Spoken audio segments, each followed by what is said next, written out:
салом дӯстон, нахуст намоиши шабака аст. манзури шумо аз Азия Плюс. мо тӯли ҳафта хабарҳои ҷолибро аз шабакаи интернет ки шояд шумо аз онҳо бехабар мондед ҷамъоварӣ намудем. Ва инак имрӯз дар барнома Рафаэл ва шоира боз нимбараҳна, ин маротиба бо хилъатҳои хонагӣ. ҳамкории Абдурозиқу Баронро 1 сол шуд.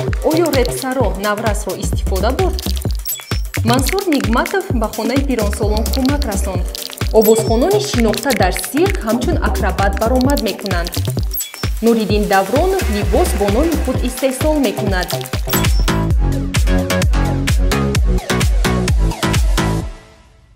барномаи нави сиркӣ бо иштироки ситораҳои тоҷик, аммо ин навбат сарояндагон на бо сурудҳои хеш, балки бо номерҳои ғайриоддӣ тамошобинонро шод хоҳанд кард. яке аз иштирокчиёни барнома Меҳринигори Рустам аст. дар инстаграми худ ситора навореро аз ҷараёни омодагӣ гузоштааст.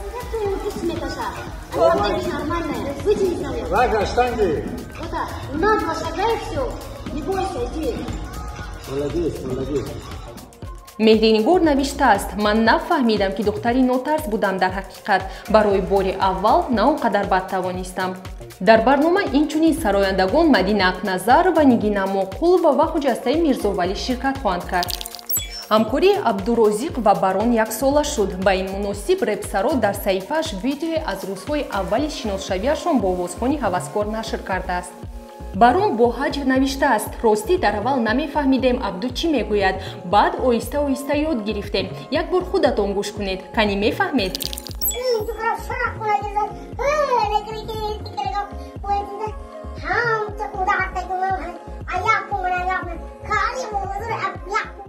соли пеш Абдурозиқи 16-сола сокини оддии яке аз деҳаҳои Панҷакент буд ва суруд месароиду онро ба интернет мепартофт.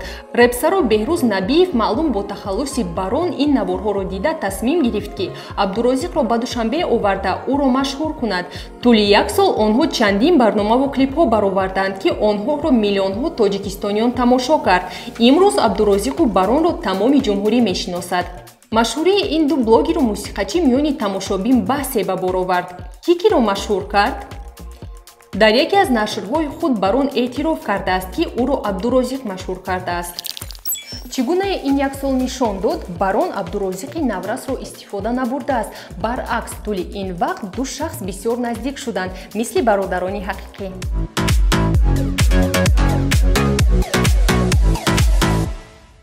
продюсери шинохта Мансур Нигматов боз дар роҳи хайрхоҳӣ. ин дам ӯ ба хонаи пиронсолони шаҳри Турсунзода кӯмак расондааст. Нигматов бо гурӯҳаш дар Душанбе маҳсулоти хӯрокворӣ харида ба он ҷо рафтанд ва дар он ҷо барои пиронсолон дастархон оростанд. ин иқдоми аввали Нигматов нест. продюсер бо корҳои хайраш бисёр машҳур аст. иқдоми калонтарини ӯ барои камбизоатон буд. ӯ 1010 таксиро даъват карду ба воситаи онҳо ба 1010 хонавода маҳсулоти хӯрока равон карда буд. сароянда Мадина Ақназар ва дар инстаграм челленҷ эълон кардааст. иштирокчиён дар суруди нави ӯ дил ба дил мерақсанд ва инро навор гирифта нашр мекунанд. тамоми наворҳоро Мадина дар саҳифаи худ мегузорад.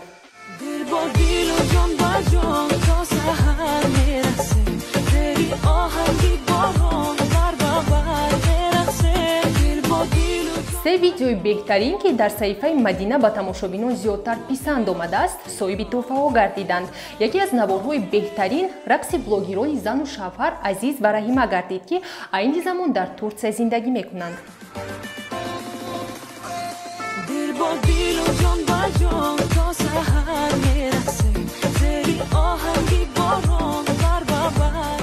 фикр мекунам гирифтани тӯҳфаро ҳар як шахс дӯст медорад. дар шабакаҳои иҷтимоӣ бошад байни ситораҳову блогерон моди нав, яъне гузаронидани гиф пайдо гардидааст. гиф чист? блогерону сарояндаҳо дар саҳифаҳои худ озмун эълон намуда барои ғолибон тӯҳфаҳои гуногун, пул, техника, сертификатҳо мегузоранд. барои соҳиби тӯҳфа шудан тамошобин бояд ба ҳамаи саҳифаҳои пешниҳод кардаи блогер обуна шуда лайк гузорад. дар бораи оғоз намудани чунин гиф блогерон Рафаэл Гулов, Барон Набиев, сарояндагон Зулайхо Маҳмадшоева ва Мино Баҳтиллоева хабар доданд. دوستان عزیز محترم подписчикон ما دستگیری شما رو همه وقت احساس میکنم و همه کوشش‌های ما به خاطر شما است. امروز میخوام اینداری خدمت برای شما بیان کنم. یعنی چگونه این ماشین و توفای پولی روزهای نزدیک نصیب شما میگردند. ҳамчун тӯҳфа блоги Рафаил Гулов мошини Chevrolet Cruze ва маблағи пулиро ҳадия хоҳад кард. Ҳамкасбаш Барон Набиев низ аллакай тӯҳфаҳоро муайян намуд. Ӯ барои иштирокчиён 3 мошини Opel ва ё 2 мошину 25 000 сомонӣ тӯҳфа хоҳад кард.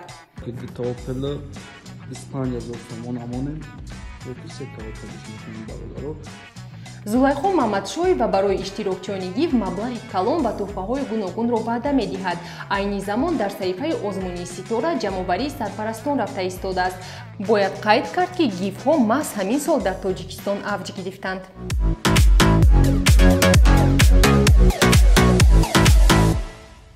Рафаил Гулов ва Шоира Пулатова боз нимбараҳна баромад карданд.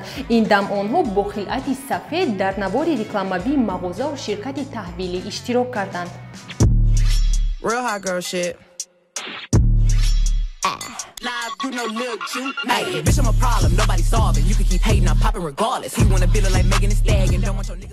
Пеш аз ин блогерон нимбараҳна дар дигар реклама иштирок карда буданд. Дар навор онҳо пои луч дар пурпа печида дар кӯчаҳо чарх мезаданд.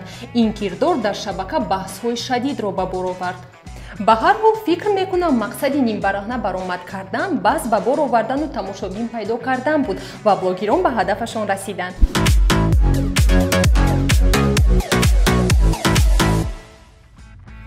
Қаҳрамони навбатии барномаи имшаб лайф Беҳрӯз Зеваров гардид. Ӯ меҳмони деринтизор буд. Чӣ тавре Мубориз Усмонов, муаллиф ва ровии барнома гуфт, 1 сол мунтазири иштироки ӯ гардид. Беҳрӯз дар барнома оид ба мавзӯъҳое суҳбат кард, ки то ин дам баррасӣ нашуда буданд. Мусоҳиба оид ба бемории Нигина Монқул ва Баҳроми Ғафурӣ, мукофоти тамошо ва дигар мавзӯъҳо сурат гирифт.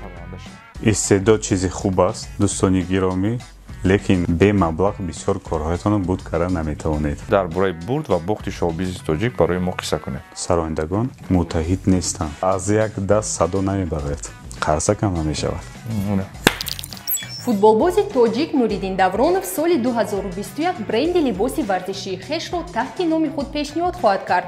Аксҳоро ӯ аллакай дар инстаграми худ гузошт. Хати либоси шахсӣ аз футболка, сарпӯш ё кепка ва свитшот иборат хоҳад буд.